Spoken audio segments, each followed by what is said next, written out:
I put Malaysia last. Months of planning a Southeast Asia trip, building the itinerary, weighing the options, and Malaysia's beaches ended up at the bottom of the list. Thailand first. Indonesia second. The Philippines if I had extra time. Malaysia was the place I'd pass through to eat and refuel before going somewhere real. I know that's your mental ranking too. Thailand for beaches. Bali for the vibe. Palawan if you're serious about water. Malaysia for a layover, some roti canai, and a Petronas Towers photo. That was exactly my logic. I've done Nusa Penida. I've snorkeled Koh Samui.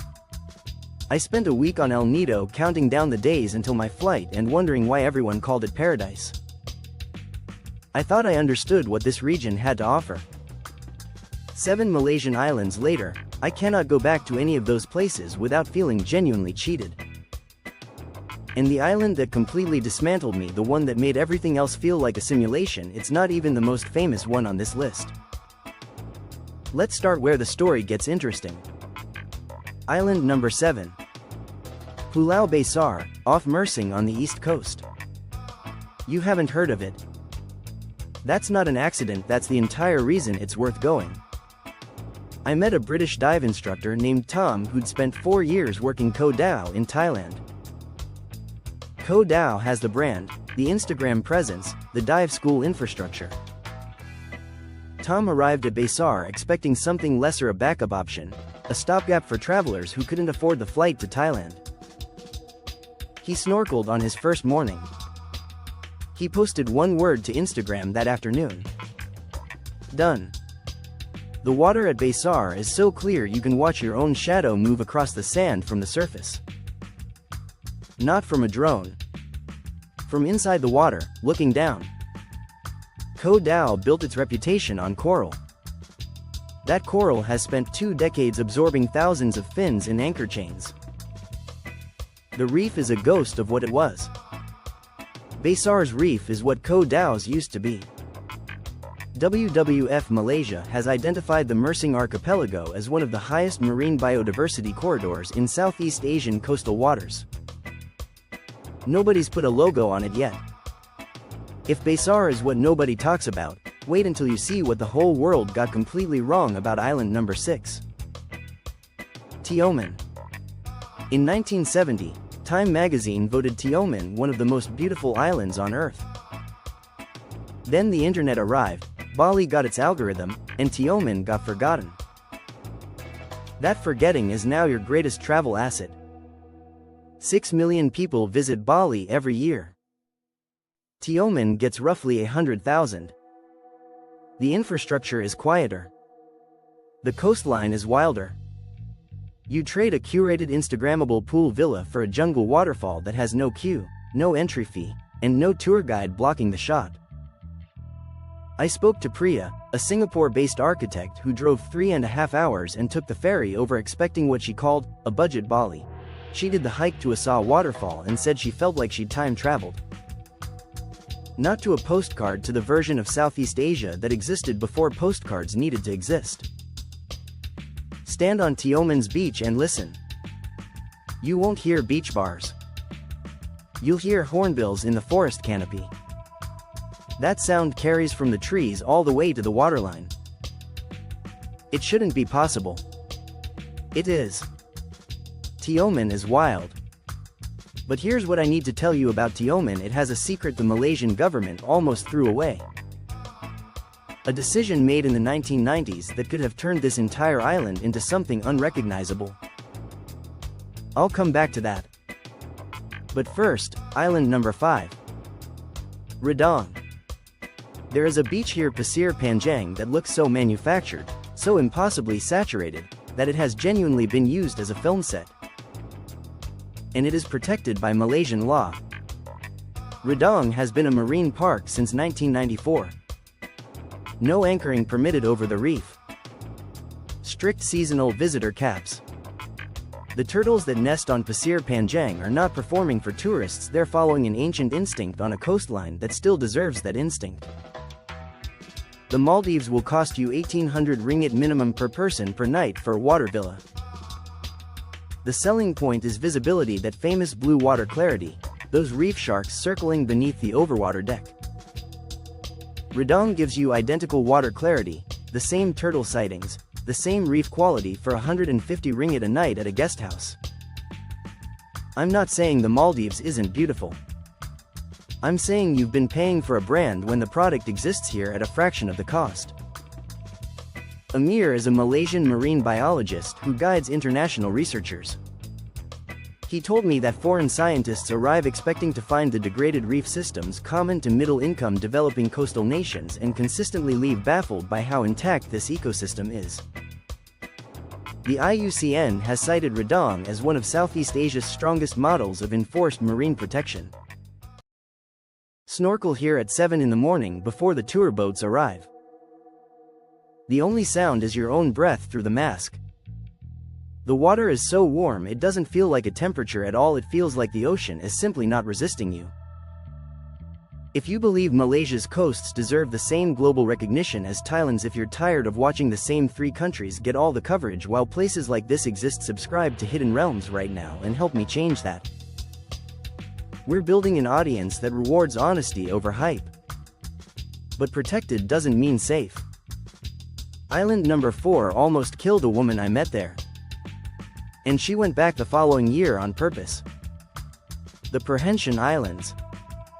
Dua Pulau. 2 islands.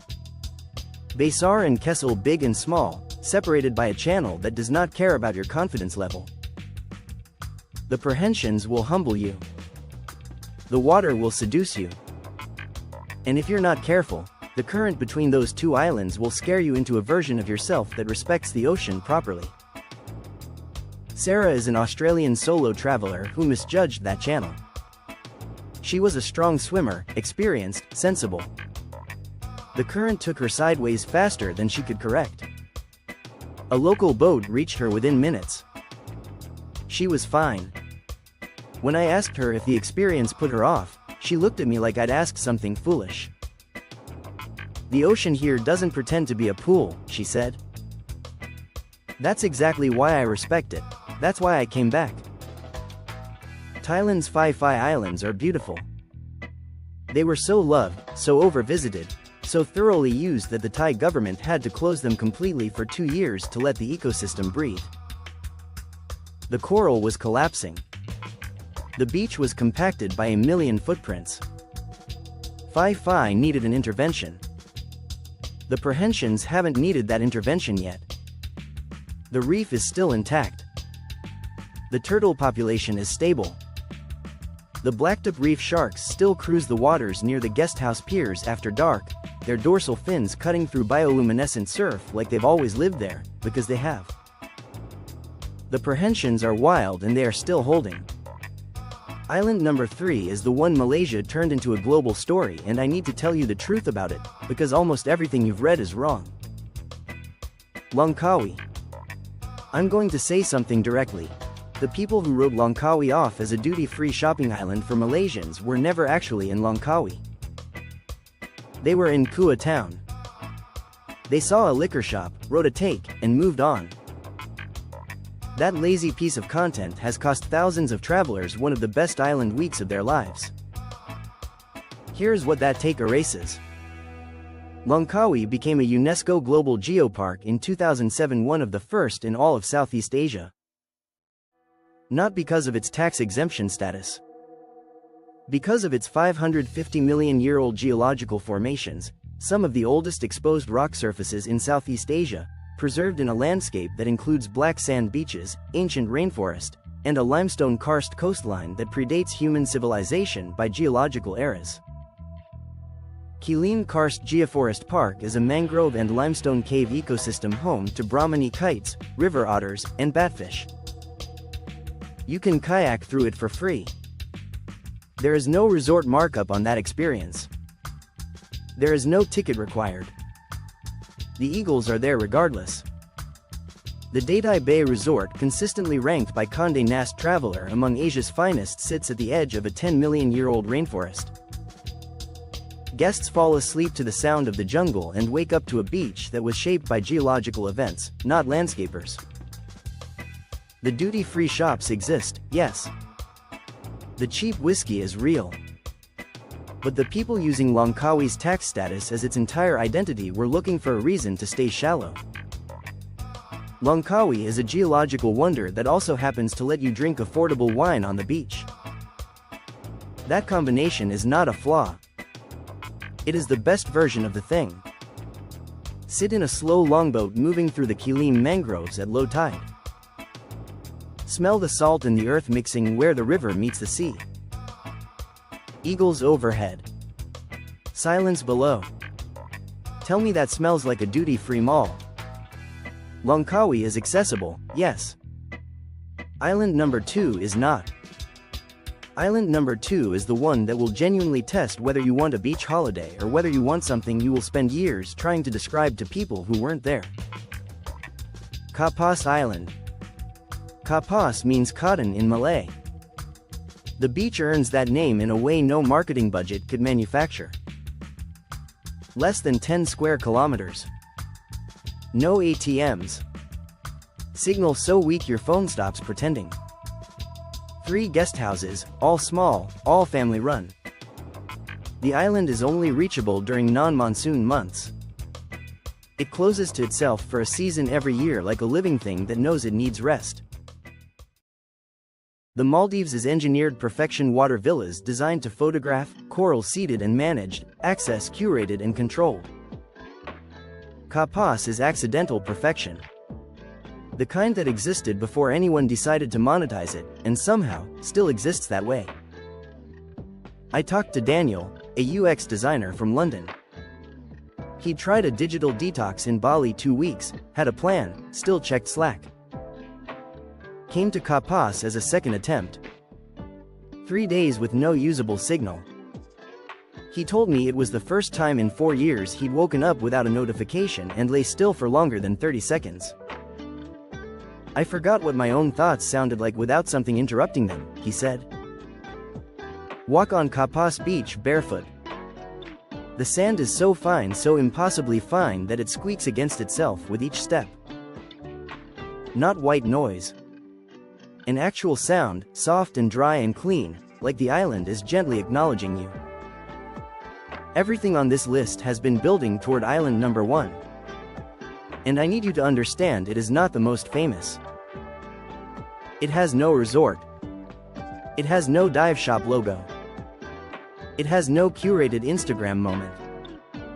It is the one that made me feel like I had been lying to myself about what a beach could actually be.